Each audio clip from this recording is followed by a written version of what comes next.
There are numerous approaches that have demonstrated significant effectiveness in treating and lessening the symptoms of complex PTSD and PTSD that are recognized by mental health professionals around the world.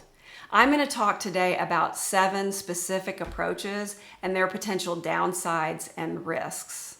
But before I do, it's important to remember that while these approaches are evidence-based, that doesn't mean that they're going to work for every single person that receives them. In fact, they won't. And some of these approaches, people find them triggering, and actually they worsen their symptoms.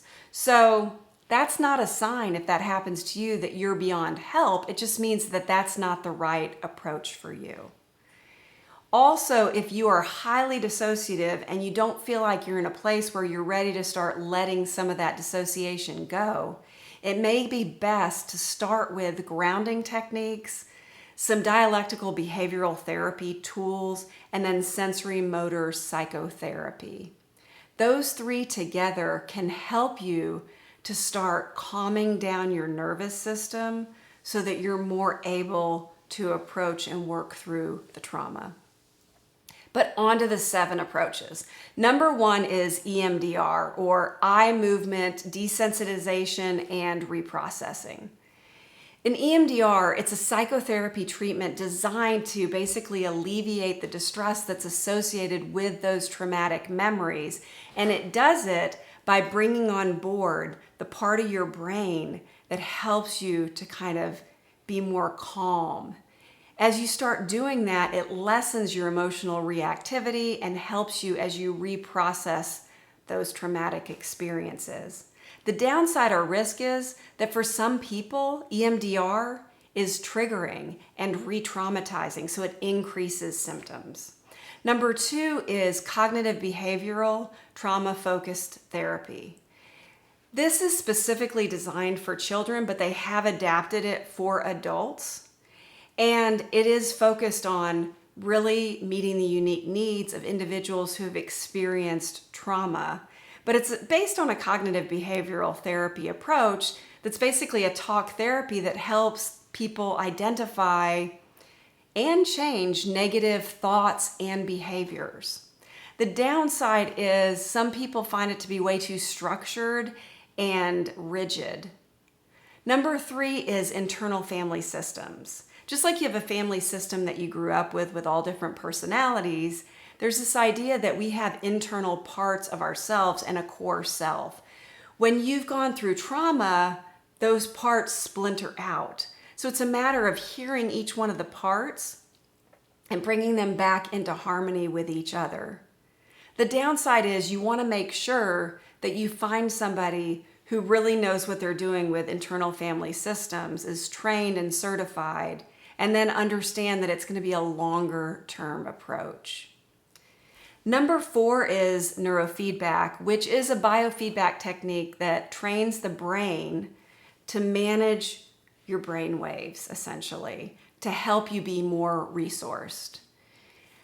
The downside to this approach is that it can be very difficult to find neurofeedback and biofeedback professionals, and it tends to be fairly expensive.